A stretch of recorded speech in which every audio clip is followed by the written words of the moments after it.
সাধনার ফলে এমন সাথের মানব জন্ম পেলে, দুদিন বাদে সবাই চলে যাবে।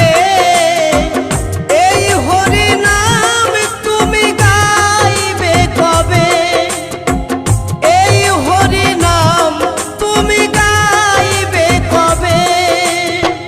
কত সাধু